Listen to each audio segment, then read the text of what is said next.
Okay, so today we are going to talk about Greek theatre. हम लोगों ने second paper में ओडिसी को पढ़ा है और हमने देखा है कि जो वेस्टर्न लिटरेचर है वहाँ पे एपिक्स को स्टडी किया।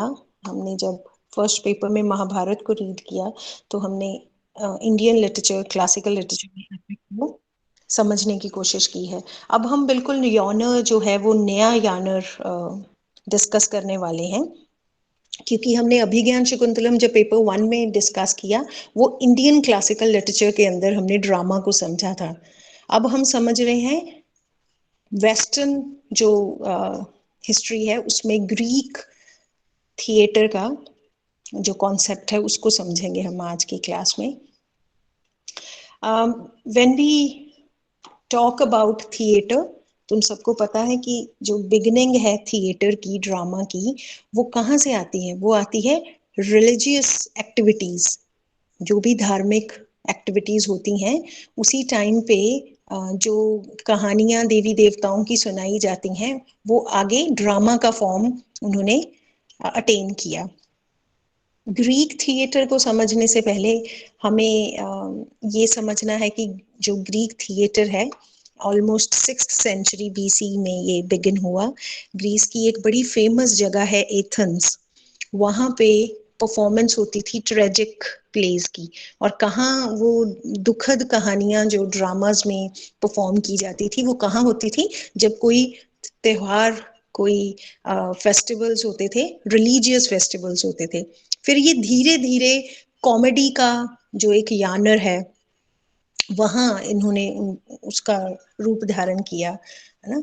फिर धीरे धीरे कुछ ऐसे राइटर्स हैं जैसे कि सोफोक्लीज हैं, अरिस्टोफेन्स हैं, इनकी हम बात करेंगे। यहाँ पे जितने बाद के जो वेस्टर्न लिटरेचर है वो इन्हीं के प्लेस पे बेस्ड हैं।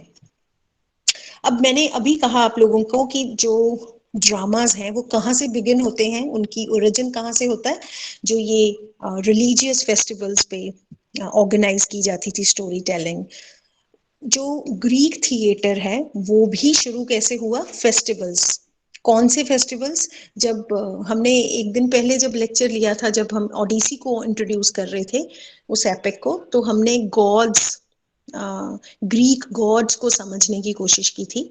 तो वो एक पूरा कलेक्शन है। जैसे हिंदू जो रिलीजियस हिस्ट्री है वहां पे भी हम देखते हैं कि बहुत देवी देवता हैं। In the same way Greeks जो थे वो भी बहुत गॉड्स एंड गॉडेसेस को वर्शिप करते थे। उनमें से एक है डायनासस, है ना। और डायनासस कौन से राजा, कौन से देवता हैं? वो गॉड है वाइन की, है ना। बहुत ज्यादा जो जिसको कि फर्टिलिटी से जोड़ा जाता है, रिप्रोडक्शन से जोड़ा जाता है। मतलब ऐसे देवता जिनको जो जो थिएटर है, जो रिलीजियस एक हैप्पीनेस, एक एक्साइटमेंट, जो कॉन्सेप्ट है, ये सब कुछ, ये मैं बात कर रही हूँ यूनान देश की उस कल्चर, उस सभ्यता की जो डायनासोर्स को ऐसे देवता मानते थे। किस बात के लिए? अभी मैंने बताया, जैसे हमारे बहुत सारे देवता हैं, कोई कुबेर देवता है, इन दैट सेंस। तो ये इनकी अपनी मिथ का पार्ट है। डायनासोर्स एक ऐसे देवता, एक ऐसे गॉड थे जो पूरी जितनी भी आर्ट्स हैं उनके जैसे सरपरस्त, जैसे पैटर्न होते हैं ना, वैसे मानते थे। और इनका जो डायनासोर्स हैं, ये जो हेड गॉड थे जियस, उनके बेटे थे, है ना। और हम सब इनको, जब हमने ओडिसी पढ़ा तब हमने बात भी की थी जियस की, कि वो सबसे ज्यादा सुप्रीम गॉड और पूरे गॉड्स के जो रूलर है वो माना जाता है जियस को। जितने भी हम ग्रीक प्लेस की बात करते हैं, पुराने क्लासिकल ग्रीक प्लेस की बात करते हैं, उनको वो क्योंकि ये जो देवता है डायनासोर्स, ये वो आर्ट के सरपरस्त, पैटर्न माने जाते थे, है ना, सपोर्टर। तो वो उन्हीं के थिएटर उनके लिए एक बनाया हुआ था, वहीं पे परफॉर्म किए जाते थे। 5th सेंचुरी में जो ये थिएटर था, ये क्या बन गया था? जैसे कॉम्पिटिशन्स होते हैं ना आज के टाइम में, डांसिंग, सिंगिंग, तो वहां पे ड्रामेटिक कॉम्पिटिशन्स होते थे। और वहां पे जो मैंने अभी कहा, हम बात आगे भी करेंगे कि बहुत सारे फेमस ग्रीक राइटर्स थे, इसिक्लियस हैं, सोफोक्लीज हैं, यूरिपिडीज हैं, एरिस्टोफेन्स हैं, इन सब के ड्रामास को वहां परफॉर्म करने लगे थे। तो पहले जो है कुछ जो एक्टर्स थे ना, सिर्फ हर एक प्ले में 3 एक्टर्स को कहा जाता था कि सिर्फ 3 एक्टर्स ही परफॉर्म करेंगे, राइट। और फिर धीरे धीरे वहां पे एडिशन होती रही। हमने एक एलिमेंट पढ़ा था कोरस, CHORUS। कोरस एक वो कैरेक्टर है जो क्या करता है, कनेक्ट करता है ऑडियंस को प्ले के एक्टर्स के साथ, कहानी के साथ जोड़ता है ना। वो क्या करता है, कोरस आकर कमेंट करता है उस इवेंट, उस इंसिडेंट पे जो उस प्ले में चल रहा है। तो कोरस लाइंस को डिलीवर कर रहा है, साथ साथ म्यूजिक चल रहा है। ये धीरे धीरे एडिशन होता रहा प्लेस के अंदर। पहले प्ले जो जो एक्टर्स थे वो मास्क को यूज करते थे सिर्फ ये दिखाने के लिए, क्योंकि थिएटर का एक इम्पैक्ट, वो इफेक्ट दिखाना चाहते थे। तो फिर क्या ये जब सारी चीजों ने क्या कंट्रीब्यूट किया, प्लेज अलग अलग किस्म के होने लगे। दुखद के लिए ट्रेजेडी प्लेज हो गए, है ना, हंसी मजाक के लिए कॉमेडी प्लेज हो गए। कुछ ऐसे प्लेज भी हो गए जो, जैसे आज हम जब सॉरोफुल कहानियों की बात करते हैं तो हम कहते हैं कि ट्रेजेडी है ना, दिस इज अ कॉमेडी। और पुराने टाइम में 3 किस्म होती थी, ट्रेजेडी, कॉमेडी और सटायर। जहाँ पे जो जो मिथ्स थी, जो पुरानी कहानियां थी, उनको बड़े कॉमिक वे में दिखाया जाता था। But to understand Greek theatre हमें सबसे पहले पता होना चाहिए जो बहुत फेमस राइटर्स थे, है ना। मैंने आपको हमेशा कहा है कि जब आप अपने आंसर की बिगनिंग करते हैं तो आप जिस भी राइटर के टेक्स्ट को अप्रोच कर रहे हैं, डिस्कस कर रहे हैं, आप उनके कंटेम्पररी राइटर्स का जिक्र जरूर कीजिए।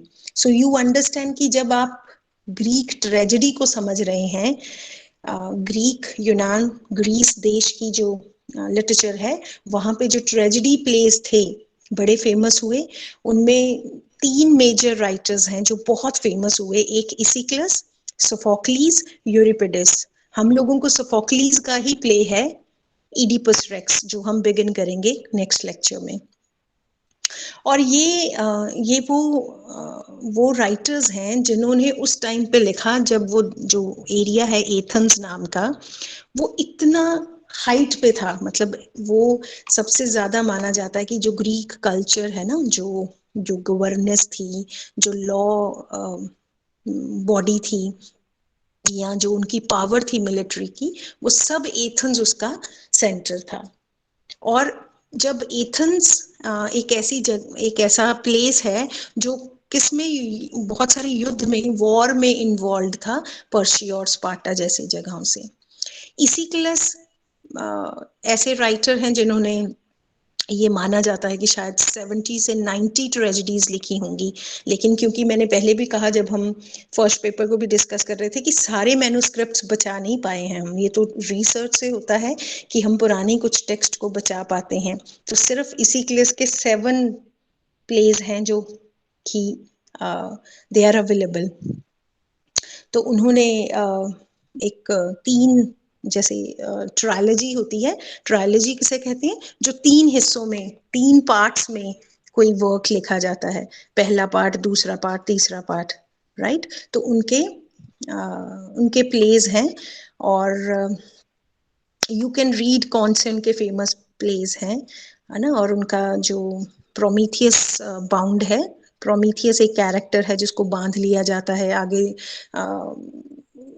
रोमांटिक एज जो इंग्लिश लिटरेचर का है, वहाँ पे शेली जो एक पोएट है, उन्होंने एक पोएम भी लिखी थी, प्रोमीथियस अनबाउंड, है ना। बाउंड होता है बांध लेना, बंदी बना लेना, और उन्होंने बनाया था अनबाउंड। तो इसको भी हम किसी दिन जरूर डिस्कस करेंगे। दूसरे जो इम्पोर्टेंट राइटर हैं वो है सोफोक्लीज, जो ये माना जाता है कि 120 के अराउंड उन्होंने प्लेस लिखे अपनी लाइफ में। बट फिर वही बात, सिर्फ 7 जो हैं वो पूरे अपने कंप्लीट फॉर्म में अवेलेबल हैं। और उनके प्लेस, क्योंकि वो हमें प्रिस्क्राइब्ड राइटर हैं, तो हम उनका जो जो उनके वर्क्स हैं उनको जरूर हमें पता होना चाहिए। एजेक्स है, एंटीगनी है, विमेन ऑफ ट्रेकीज है ना, इडिपस रेक्स, ये वो प्ले है जो हमें प्रिस्क्राइब्ड है सिलेबस में, हम पढ़ेंगे भी। इलेक्ट्रा है, his plays are very famous और वो बेस भी बने हैं, उन्होंने बहुत इंस्पायर किया है आने वाली जनरेशन को। इडिपस रेक्स तो एक ऐसा प्ले है जिन्होंने साइकोलॉजी की फील्ड में भी जो साइंटिस्ट हैं उनको भी, रिसर्चर्स हैं उनको भी इंस्पायर किया टू थिंक। तीसरे इंपॉर्टेंट राइटर हैं यूरिपिडीज, जिन्होंने इट इज बिलीव्ड कि 90 के अराउंड प्लेस को लिखा और सिर्फ 18 हैं जो हमें अभी तक अवेलेबल हैं। So we have Medea, Heracles, the Trojan women, ये कुछ नाम हैं उनके वर्क्स के। एरिस्टोफेन्स ऐसे राइटर हैं जिन्होंने कॉमेडी प्लेज लिखे, ठीक है, और इनके जो वर्क्स हैं they are known for the comedy, क्योंकि देखो जो यानर है, हमने कहा लिटरेचर में बहुत सारे यानर हैं, हमने एपिक, ड्रामा, नॉवेल्स, इन सब की बात की। जब हम ड्रामा की बात करते हैं तो ड्रामा में भी आगे किस्में हैं, टाइप्स हैं, तो ट्रेजेडी है, कॉमेडी है। एरिस्टोफेन्स ने कॉमेडी प्लेज लिखे। जो आज के टाइम में मॉडर्न थिएटर की बात करते हैं, जहां पे डिविजन्स जो हैं, किस्में, काइंड्स जो हैं, वो ट्रेजेडी और कॉमेडी में हैं। सबसे ज्यादा जो इंस्पिरेशन मॉडर्न थिएटर को मिलती है वो इन्हीं राइटर्स की है। कौन सी? Aeschylus, Sophocles, Euripides, Aristophanes. So what do we need to understand right now? सबसे पहले तो हमें पता होना चाहिए, जब हम बार बार बात कर रहे हैं कि ग्रीक थिएटर ट्रेजेडी से बिगिन हुआ है ना, ट्रेजेडी लिखी गई शुरू में, तो हमें सबको पता होना चाहिए ट्रेजेडी है क्या। ट्रेजेडी जो शब्द है, हम सब जानते हैं कि जब कुछ बहुत बुरा घटित होता है, जब कुछ बहुत सौरों से भरा हुआ है ना, अनफॉर्चुनेट, कुछ बहुत ही शॉकिंग घटना होती है, हम उसके लिए बोलते हैं this is tragedy, right. So we see something very bad happening around us, तो हम उसके लिए ट्रेजेडी वर्ड को यूज करते हैं। तो something that is full of hazard, उसको हम ट्रेजेडी कहते हैं। तो वो सैड है, बहुत ही दया, जो कि पिटी की फीलिंग्स उत्पन्न होती हैं ट्रेजेडी के लिए, राइट। और जब आप किसी चीज को ट्रेजेडी वर्ड यूज करते हैं तो सिर्फ वो पिटी, सैडनेस तक नहीं रहता, फिर वो क्या पहुंच जाता है, जैसे कुछ डिजास्टर हो जाता है, जैसे कोई बहुत बड़ी कैलेमिटी आ जाती है, राइट। और सब जगह जो है ट्रेजेडी में बड़े लेवल की कैटेस्ट्रॉफी, बड़े लेवल का ग्रीफ, वो सब बयां होता है। सो व्हेन यू से कोई ऐसी, मैंने अभी शब्द यूज किया कैलेमिटी। कैलेमिटी इज समथिंग जो क्या है, आपदा है। वो कोई कुदरती आपदा हो सकती है, कोई इन वैसे आपदा हो सकती है। सो दिस कैलेमिटी से क्या होता है, फिर लॉस थोड़े लेवल का नहीं होता, this is a great level पे जो ह्यूज लॉस होता है। So this is important to understand, क्योंकि हम जब महाभारत पढ़ रहे हैं तो उधर भी देख रहे हैं कि उस एपिक में भी जो लॉस है वो तो है ना, बट वहां हम बात कर रहे हैं रिकंसाइल करके कि विक्ट्री जो है वो धर्म के साथ रहती है। This is what we say, है ना, victory lies where the law lies. Tragedy जब हमने एक शब्द के तौर पे अभी समझा, ट्रेजेडी को अब हम एक यानर, लिटरेरी यानर के तौर पे जब समझेंगे, तो ये थिएटर के अंदर यूज होने वाली वो टर्म है, जहां पे किसी भी रचना, कोई भी साहित्यिक कॉम्पोजिशन है जो वो ट्रेजेडी के एलिमेंट से भरी हुई है, वो चाहे नॉवल हो, वो चाहे कोई पोएम हो, राइट, वो चाहे कोई प्ले हो। और जब आप प्ले के तौर पे समझते हैं ट्रेजेडी को, तो क्या समझते हैं? जब आप इडिपस रेक्स को पढ़ने लगे, शुरू करेंगे, तो आपके जहन में, दिमाग में पहले क्या होना चाहिए कि एक प्रोटैगनिस्ट है, प्रोटैगनिस्ट मेन पात्र, मेन कैरेक्टर को कहते हैं, है ना। और वो जो प्रोटैगनिस्ट होगा उस ट्रेजेडी के अंदर, उस प्ले के अंदर, वो कोई ऐसा आम इंसान नहीं है, वो इम्पोर्टेंस गेन वाइटल कैरेक्टर है, उसकी बहुत एक्सीलेंट स्प्लेंडेड क्वालिटीज हैं, पर्सनल क्वालिटीज हैं। जब वो इंसान नष्ट या डिस्ट्रक्शन की तरफ जाता है, डिजास्टर की तरफ जाता है, पतन की तरफ जाता है, डिक्लाइन की तरफ जाता है। कारण, मैंने एक शब्द यूज किया था पहले, अगर तुम लोगों को याद हो, हमार्शिया वर्ड यूज किया था, HAMARTIA। हमार्शिया वो कमी है जो उस इंसान के अंदर है, जिस कमी के कारण उसका पतन होता है। वो इंसान बहुत ही प्रभावशाली है, प्रोटैगनिस्ट जो है उसके पास बहुत सारी क्वालिटीज हैं, लेकिन क्योंकि उसको एक डिक्लाइन मिलता है, किसके कारण उसको वो पतन मिलता है, वो इसलिए डाउनफॉल मिलता है क्योंकि उसकी अपनी पर्सनल लेवल पे कोई कमी है, या उसके हालात, सर्कमस्टेंसेस, जिसमें कि उसका बस नहीं चलता। वो जो फेट और डेस्टिनी का हम रोल डिस्कस कर रहे थे जब हम ओडिसी भी पढ़ रहे थे, और जब हमने महाभारत और अभिज्ञान शकुंतलम भी पढ़ा, तो हम यहाँ भी देख रहे हैं कि कुछ ऐसे सर्कमस्टांसेस हैं जो उसके बियॉन्ड हैं, जो कि वो रोक नहीं सकता, जिसको कि वो जीत नहीं हासिल कर सकता उन हालातों के को कंट्रोल करने के लिए। ये इम्पोर्टेंट बात है जो तुम सबको याद रखनी है। क्या कि ट्रेजेडी में जो प्रोटैगनिस्ट है वो बहुत ही इंपॉर्टेंट ह्यूमन बीइंग है, किसी सेक्शन का, समाज के किसी सेक्शन का। दूसरी बात, उसकी पर्सनल क्वालिटीज बहुत अच्छी हैं, आम लोगों से अलग है वो, लेकिन उसमें कोई हमार्शिया, कोई फ्लॉ है, कोई कमी है जिसके कारण उसका डिक्लाइन होता है। ये है, जब हम, अगर आपको याद हो बच्चों, जब हमने एपिक पढ़ा था, हमने तब भी कहा था एपिक के कुछ फीचर्स होते हैं, है ना, वो हम समझते हैं किसी भी यानर को अप्रोच करने से पहले। तो हम यहाँ पे समझ रहे हैं ट्रेजेडी क्या है, ट्रेजेडी के क्या फीचर्स हैं, क्या होता है एक ट्रेजेडी प्ले में। तो ट्रेजेडी प्ले में अगर हम ऐसे फीचर्स देखें, तो सबसे पहली बात, जो सेंट्रल कैरेक्टर है, जो प्रोटैगनिस्ट है प्ले का, उसका डिक्लाइन, उसका फॉल, ठीक है। और वो जो इंसान है वो किसी हाई रेपुटेशन जो पोजीशन है उसको उसने गेन किया हुआ है, वहां से उसका फॉल होता है, और वो बाकी अपने सराउंडिंग इंडिविजुअल्स को सरपास करता है, उनसे वो अलग है। तो ये ट्रेजेडी जो है वो एक फॉल है सुपर हीरो का, और ये जो फॉल है, ये जो डिक्लाइन है, ये ऐसे सर्कमस्टांसेस की वजह से है जो उसके कंट्रोल से बियॉन्ड है। दूसरा हमने क्या कहा था, एक तो सर्कमस्टांसेस की कमी होती है, एक उसके अपने अंदर, अपने स्वभाव, अपनी पर्सनालिटी में कोई फ्लॉ होता है, उसके अंदर की कोई वीकनेस है, जिससे कि वो फ्लॉ जो है, फॉल जो है, पतन जो है, वो इनिशिएट हो जाता है, ट्रिगर हो जाता है। तो जब आप ट्रेजेडी को समझते हैं, प्ले को देखते हैं, एक ऐसा ग्रेट ह्यूमन बीइंग जो अपनी यश, फेम, ग्लोरी के हाइट पे है, वहां से वो डिवास्टेट होता है, डिस्ट्रक्शन की ओर जाता है। तो ये एक ऐसा ग्रीफ दिखाते हैं उसमें, कहानियों में जो उत्पन्न होता है, ऐसा दर्द, ऐसा सौरो है जो कि पूरी तरीके से भर देता है ना, जितनी भी इवेंट्स उसके बाद आती हैं, दुख ही दुख है उसमें, पहली बात। दूसरी बात, ट्रेजेडी को इसलिए दिखाया जाता था कि जो ह्यूमन बीइंग्स है ना, जो मनुष्य है, जब वो ये समझता है कि मेरे अंदर हर किस्म का पोटेंशियल है, इस अवधारणा को, इस सोच को भी वो खत्म, मतलब उस सोच को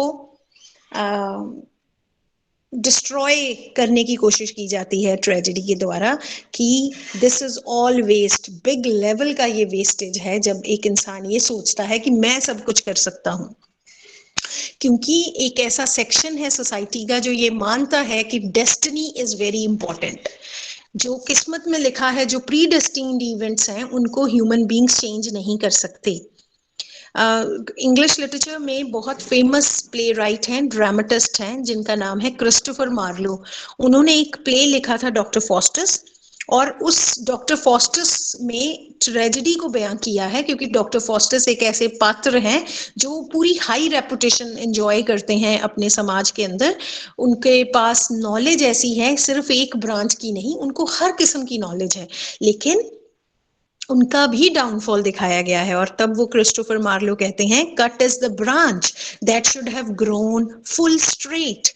तो ट्री का वो मेटाफर यूज किया है कि उस नॉलेज के ट्री की वो ऐसी शाखा थे कि वो ब्रांच पे ही कट गए, है ना, ही मीट्स हिज डेथ, जबकि वो तो पूरी लेंथ, पूरी स्ट्रेट उसने ग्रो करना था, इतनी कैपेबिलिटी थी उनके अंदर। ग्रीस में, क्योंकि हम यूनान देश की जो लिटरेचर है उसको समझ रहे हैं, शुरुआती जो कहानियां ट्रेजेडीज लिखी गई थी, अभी हमने लेक्चर की बिगिनिंग में कहा, वो क्या लिखी गई थी या वो कौन सी होती थी, जो रिलीजियस धार्मिक फेस्टिवल्स पे परफॉर्म होती थी। तो अब आप खुद समझिए बच्चे कि जब वो चीज रिलीजियस फंक्शंस फेस्टिवल्स पे परफॉर्म हो रही हैं तो क्या दिखाया जाएगा वहां पे, सुप्रीम गॉड पहली बात, और ह्यूमन बीइंग्स हमेशा भगवान की जो जो नियति का जो फैसला है उसके अकॉर्डिंग सब्जेक्ट होते हुए, हमेशा मानते हुए जो कुछ सुप्रीम पावर ने लिखा है उनकी लाइफ में। सारे प्लेज यही बात दिखाते थे कि man is subjected to God, और जो मैन का जो पतन है, उसका जो फॉल है, डिक्लाइन है, वो गॉड्स या गॉड जो देवी देवता हैं उन्होंने ही ये सब प्लान किया है, और ये सब इंटेंशनल, जानबूझ के या अनजाने में हुए कुछ फॉल्ट, कुछ पाप, कुछ मिसडीड्स हैं जिनके कारण ये सब होता है।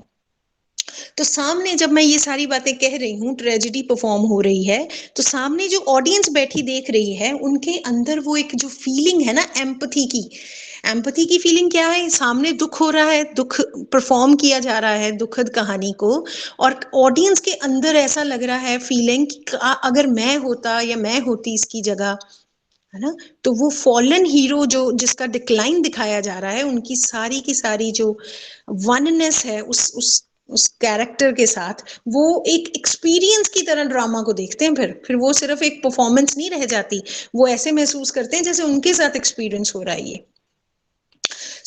जब हम ये सारी बातें कर रहे हैं, सो वी अंडरस्टैंड कि फिर हम क्यों जा रहे हैं ट्रेजेडी को देखने थिएटर के अंदर, है ना, क्योंकि लाइफ जो है उसमें ऑलरेडी इतनी मिजरी है, इतनी सैडनेस है। So what is the point, आप कोई मूवी देखने जाते हैं या आप कुछ वॉच करते हैं ऐसा जो कि बहुत ज्यादा ट्रेजेडी से भरा है, सो आप अपने आपको उस एक्सपीरियंस को उस सैडनेस से भरे हुए, उस सॉरो, उस ग्रीफ से भरे हुए एक्सपीरियंस के लिए पे कर रहे हैं, है ना। ट्रेजेडीज आपको क्योंकि हमने इतना जितना भी जिक्र किया है लिटरेचर का, बहुत ज्यादा पॉपुलर रही है पास्ट में। आज भी ट्रेजेडी जो है, वी नो कि जितने भी थिएटर गोअर्स हैं वो सब पसंद करते हैं ट्रेजेडी को वॉच करना, और अगर हमेशा एंड भी उनका सैडनेस से है तो क्यों ऑडियंस इंटरेस्ट होती है ना। सो दैट मीन्स एक इम्पॉर्टेंट चीज जो शायद ट्रेजेडी हमें बताती है वो है वो डायडेटिक, वो मॉरलिस्टिक, वो लेसन। क्योंकि जब एक इंसान जब सफर करता है तो वो दो चीजों से गुजरता है, मेंटली, है ना, स्पिरिचुअली, एक डेवलपमेंट आती है उसके अंदर। जो ट्रेजेडी का सारांश है ना, वो क्या है सारांश, जब कुछ दुखद होता है हमारी लाइफ में, हम सबसे इम्पोर्टेंट बात जो समझते हैं कि इंसान ये समझता है कि हम सब कुछ नहीं है, हमारे अंदर फुलिशनेस है, हमारे अंदर कमियां हैं, फ्लॉज हैं, ये हम वैसे समझ ही नहीं पाते जब नॉर्मल चलता है सब। और क्या समझते हैं जब ट्रेजेडी होती है, तो जो कुछ भी सौरों से भरा है, जो कुछ भी बुरा है, मिसफॉर्चून्स होते हैं, उनको एक्सेप्ट करना, है ना, वो एक ऐसा होता है जैसे अटोनमेंट, जैसे किसी चीज के लिए हम पश्चाताप कर रहे हैं, है ना, जैसे हम किसी चीज का कंप्लीट मेकअप लॉस कर रहे हैं पूरा। तब वो इंसान दूसरों को ब्लेम गेम में नहीं जाता, है ना, वो ये नहीं कहता कि मेरे साथ इसलिए हुआ क्योंकि उसके कारण मेरे साथ ऐसा हुआ, बट वो इंसान फिर ये समझता है दैट मेरी एक्शंस में कमी थी, फ्लॉज मेरे अंदर थे। ये रिकॉग्निशन बड़ा इंपॉर्टेंट है, this is very important. Recognition, ये पहचान जब आप ये समझते हैं कि मेरे अंदर कमी थी और अब मुझे इसके लिए वर्क करना है, तो आप अपने लेवल से ऊपर उठते हैं, you recognise and then you rise. और जैसे मैंने क्रिस्टोफर मार्लो की बात की, जो इंग्लिश लिटरेचर के बड़े फेमस प्ले राइट हैं, वैसे ही एक और राइटर हैं ओलिवर गोल्डस्मिथ। उन्होंने भी कहा कि our greatest glory is not in never falling. ये कोई यश या ग्लोरी की बात नहीं है कि हम कभी पतन, हमें कभी कुछ मिसफॉर्च्यून या हम गिर ही नहीं रहे हैं, but in rising every time we fall. तो ये सबके साथ है कि हम कुछ गलत या हमारे साथ कुछ हम फॉल में जाते हैं, लेकिन जैसे ही हम फॉल में जाते हैं उससे उभरना, उससे राइज होना जो जो इंसान सीख लेता है वो है ग्लोरी में रहने वाला इंसान। जब हम इडिपस रेक्स को भी देखेंगे समझेंगे, वी विल ऑल्सो सी कि उसको भी अपनी जो मिसडीड्स हैं, जो उससे गलतियां हुई हैं, वो उन गलतियों से भागता नहीं है, वो एक्सेप्ट करता है अपनी गिल्ट, है ना, खुद को पनिश करता है अंधा करके, और फिर वो जो एग्जाइल में चला जाता है, अपनी ही राजपाट, अपना किंगडम छोड़ के। We'll talk about in detail about this.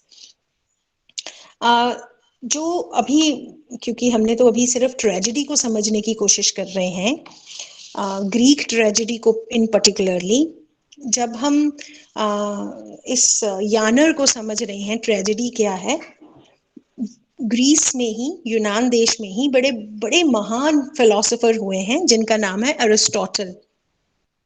Aristotle ने बहुत सारे आइडियाज, सिद्धांत, प्रिंसिपल्स दिए हैं। उन्होंने ये भी कहा कि अच्छी जो ट्रेजेडी है उनके क्या कैरेक्टरिस्टिक्स होते हैं, क्या फीचर्स होते हैं, और उन्होंने ये कब कहा, जब उन्होंने इसिक्लीज, सोफोक्लीज, यूरिपिडीज की ट्रेजेडीज को पढ़ा। तो उन्होंने कहा, आपको बच्चों याद हो जब हम फर्स्ट पेपर को इंट्रोड्यूस कर रहे थे तब भी मैंने आपको कहा कि 3 यूनिटीज होती हैं प्ले के अंदर, है ना, unity of time, unity of place, unity of action. और ये जो है जब जब अरिस्टोटल डिस्कस कर रहे हैं ट्रेजेडी को, उन्होंने कहा ट्रेजेडी में ना एक बड़े इंपॉर्टेंट एलिमेंट्स होते हैं, तत्व होते हैं, ममेसिस, कथारसिस, पेरिपेटिया, एनेग्नोरिसिस। जो मैंने अभी कहा वो सब इसमें है, लेकिन इनको अरिस्टोटल ने टर्म दे दी, एक नाम दे दिया। ठीक है, अब हम इनको एक एक करके समझते हैं। सबसे पहले हम समझते हैं मिमेसिस क्या है। मिमेसिस होता है जिसको आप बिल्कुल अगर हिंदी रूपांतरण देखें तो किसी चीज की इमिटेशन, कॉपी करना, नकल। किस चीज की इमिटेशन है, किस चीज की कॉपी है? लाइफ में जो कुछ है, असली लाइफ में, रियलिटी में जो है, उसको कला में, साहित्य में जब आप हूबहू ढालने की कोशिश करते हैं, उसको कहते हैं मिमेसिस। अरिस्टोटल और प्लेटो जो हैं वो बड़े फेमस फिलोसोफर्स हैं जिन्होंने बड़े फलसफों के सिद्धांतों को लिखा ग्रीक नॉलेज सिस्टम्स में। उन्होंने कहा कि मिमेसिस जो है क्या है, वो जो स्वरूप हमारे पास है उसको दोबारा से रखना, उसको अंग्रेजी में हम क्या कहते हैं, रिप्रेजेंटेशन।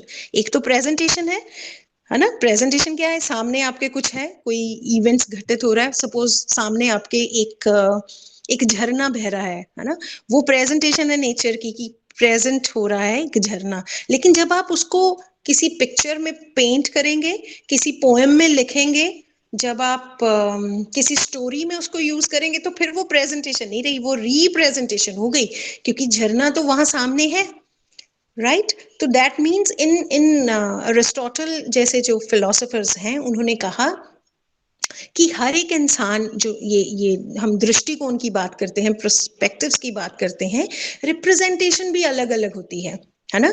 रिप्रेजेंटेशन क्या बन गई, अभी मैंने बोला आपको, कॉपी, कॉपिंग। तो आप कुछ भी पेंट कर रहे हैं, ड्रॉ कर रहे हैं, आप कॉपी बना रहे हैं उस ओरिजिनल की, ये बात है मिमेसिस में। तो हमारे लिए जो सामने झरना है, जो स्ट्रीम सामने बह रही है, वो सुंदरता का एक आइडिया है। रिप्रेजेंटेशन क्या है? रिप्रेजेंटेशन है कि आप उस सुंदरता के आइडिया को कैप्चर कर रहे हैं, और जो वो सुंदरता का आइडिया है वो नेचुरल आइडिया से अलग है, क्योंकि नेचुरली मतलब वो झरना, वो स्ट्रीम, वो नहीं आप कर सकते, वो तो आपने कॉपी किया है। बस वो ये बताने की कोशिश कर रहे हैं कि जब आप किसी चीज को देखते हैं, जैसे आपने झरना देखा, आप ये नहीं कह सकते कि आपने उस इमेज को, ब्यूटी की उस इमेज को समझ लिया है, आपने एग्जैक्टली परसीव कर लिया है। हम देखो परसीव समझते हैं ना, एक तो होता है किसी चीज को देख लेना, वन थिंग। अब हमने एक कॉन्सेप्ट हिंदू का thought of Indian thought of beauty में हमने कहा सत्यम शिवम सुंदरम।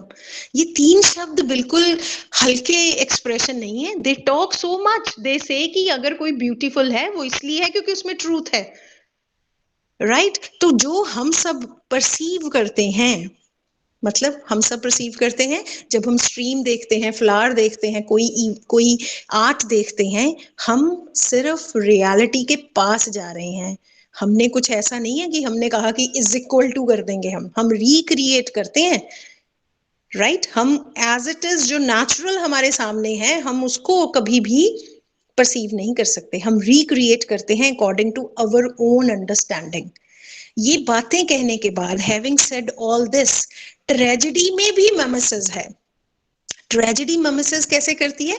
आपके सामने एक हीरो है, एक प्रोटैगनिस्ट है, हम ऑडियंस के रूप में, रीडर के रूप में ये कहते हैं कि ये कैरेक्टर बहुत एक्स्ट्राऑर्डिनरी है, बड़ा दुख लगता है जब उसका डिक्लाइन, उसकी डेथ, उसका फॉल दिखाया जाता है, लेकिन ट्रेजेडी वहां खत्म नहीं होती। पहली बात क्या होता है फिर वहां पे, जो उसकी सफरिंग है उस कैरेक्टर, उस प्रोटैगनिस्ट की, है ना, वो जब सामने ऑडियंस देख रही है, जब सामने रीडर पढ़ रहा है उस ट्रेजेडी को, वो उसको भी एक पोजीशन हाई लेके जाती है, उसको भी एग्जॉल्ट करती है, बढ़ाती है उसका भी जो पोजीशन है, क्योंकि उसके अंदर पहली बात एक रिस्पेक्ट, एक डर जरूर क्रिएट होता है ना।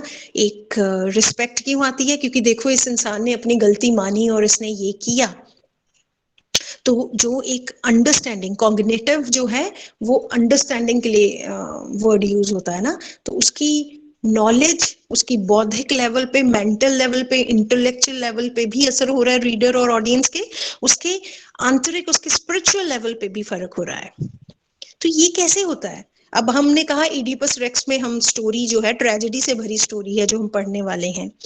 एक राजा है इडिपस नाम का, उसका नाम है इडिपस।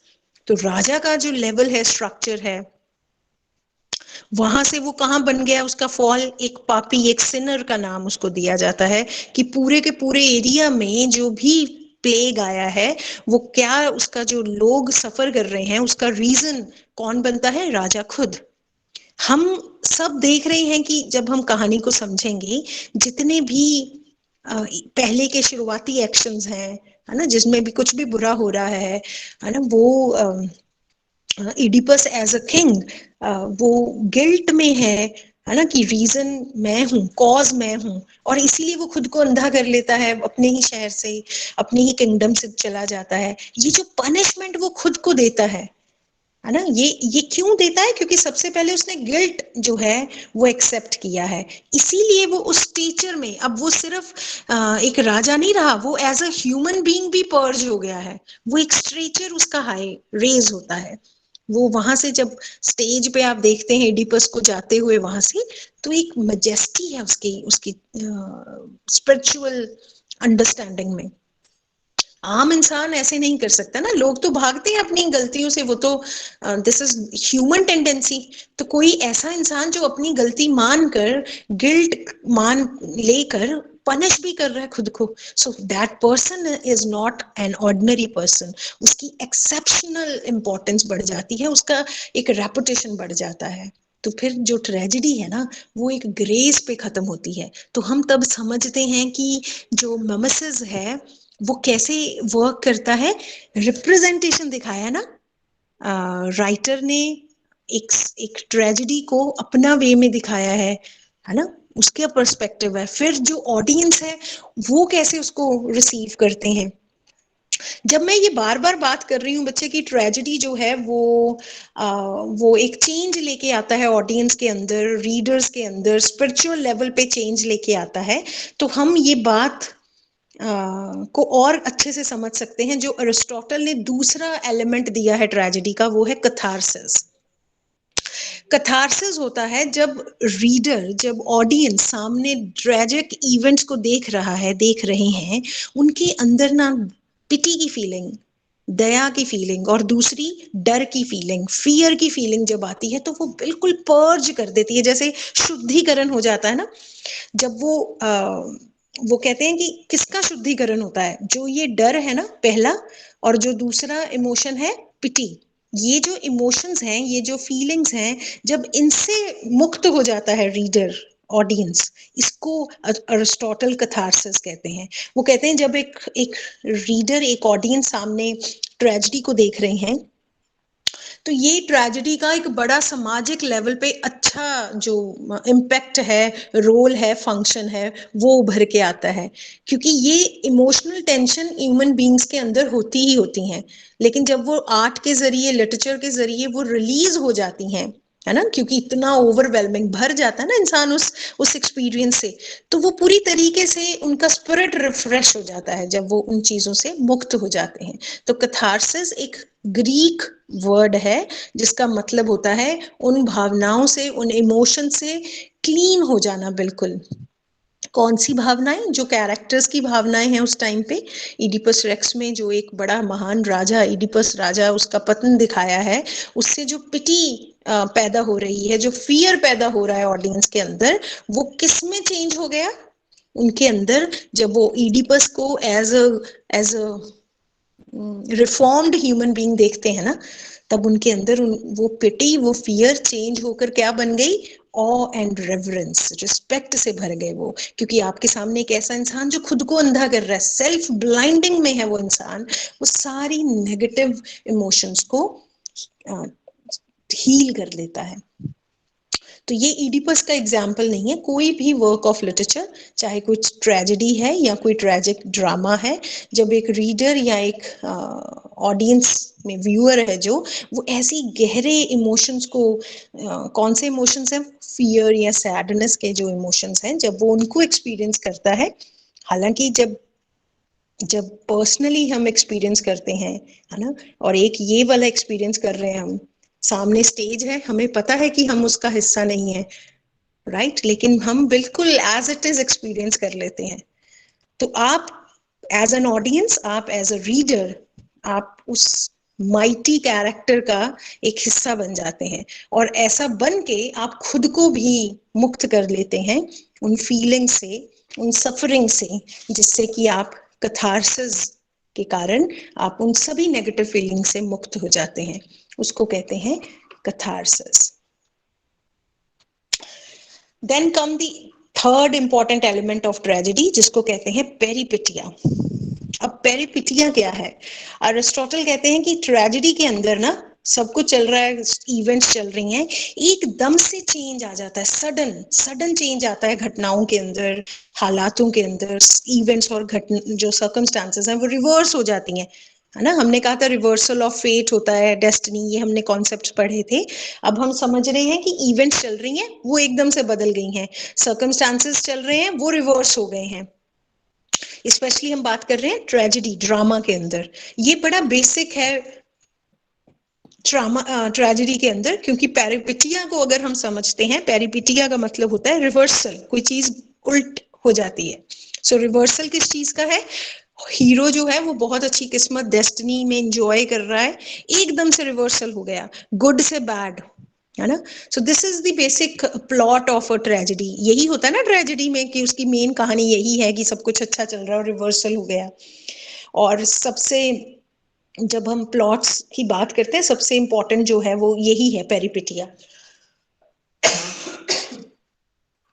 तो हमारे सामने जो प्रोटैगनिस्ट है उसका डिस्ट्रक्शन है, पतन है, फॉल है, डाउनफॉल है, और फिर पूरी तरीके से वो रुइन हो जाता है। इसी से जो कैरेक्टर्स के अंदर फियर और पिटी इवोक होती हैं। तो हमारे सामने डार्क एक मोमेंट आ जाता है, जिससे कि प्रोटैगनिस्ट की पूरी लाइफ बदल जाती है। तो पेरिपिटिया उस डार्क मोमेंट को मार्क करता है, क्योंकि उसी से तो पूरी की पूरी स्टोरी निर्भर करती है वहां पे। तो जब ये रिवर्सल होता है, इससे वो कैरेक्टर कुछ डिस्कवर करता है अपने बारे में। तो जो अरिस्टोटल है वो ये कहते हैं, a man can not become a hero until he can see the root of his own downfall. असल मायने में एक इंसान हीरो तब बनता है जब उसको अपनी डाउनफॉल का रीजन पता चलता है ना। So this is about peripeteia. Last जो एलिमेंट है ट्रेजेडी का वो है एनेग्नोरेसिस। एनेग्नोरेसिस होता है पहचान, जो हमने अभी कहा, रिकॉग्नाइज करना, रिकॉग्निशन। तो ये कौन सी पहचान है, कौन सी रिकॉग्निशन है, जब कुछ डिस्कवर करता है प्रोटैगनिस्ट कि उसकी जो हालात हैं, उसके जो सिचुएशन है वो किस किस्म की है। इसी से जब उसको ये रिकॉग्निशन होता है तो जो प्लॉट के अंदर, कहानी के अंदर जो समस्या, जो प्रॉब्लम, जो रीजन है सब परेशानियों का, वो भी रिजॉल्व हो जाता है। तो जैसे ही वो डिस्कवरी कोई आम नहीं होती, वो पूरी शॉकिंग डिस्कवरी होती है, पूरी तरीके से जैसे स्टार्टल हो जाता है एक इंसान, उसी से वो जो प्रोटैगनिस्ट है उसमें बदलाव आता है। पहले वो बिल्कुल इग्नोरेंट होता है, उसको कुछ नहीं पता होता कि ये जो घटनाएं हो रही हैं या जो भी हो रहा है उसका क्या रोल है, उसको एहसास, उसको नॉलेज, अवेयरनेस हो जाती है। और इसी से जो हमने अभी पहले पढ़ा था, रिवर्सल ऑफ फॉर्चून, है ना, तभी चेंज आता है उसके फॉर्चून में, गुड से बैड।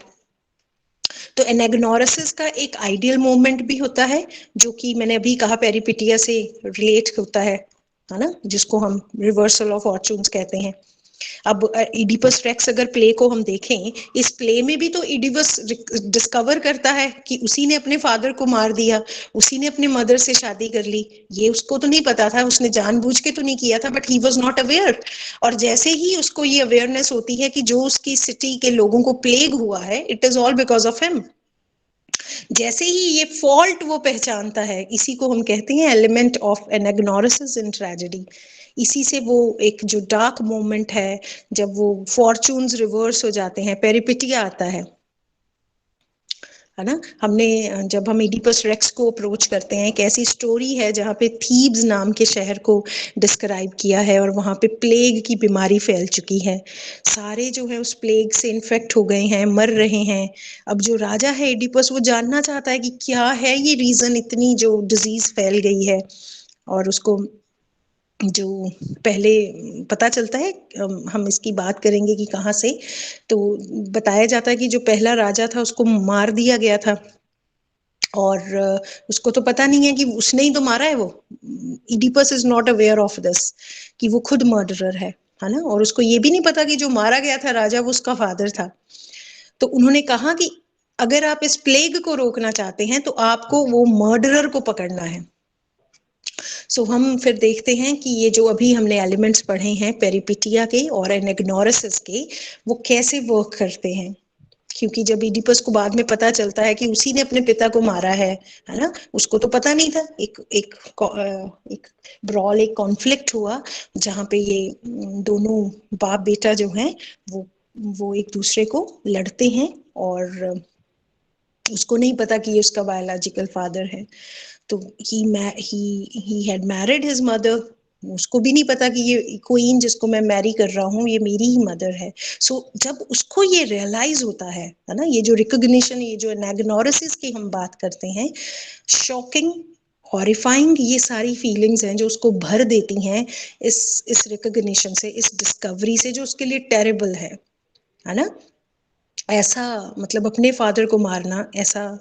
और वो फिर अपने आप को अटोन, अपने पाप, अपने सिंस को अटोन करने के लिए वो खुद को ब्लाइंड कर देता है और वो एग्जाइल में जाता है।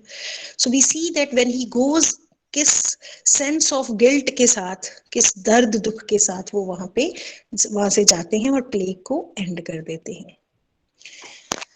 I hope this is enough for today's class. Rest we shall discuss in the next lecture.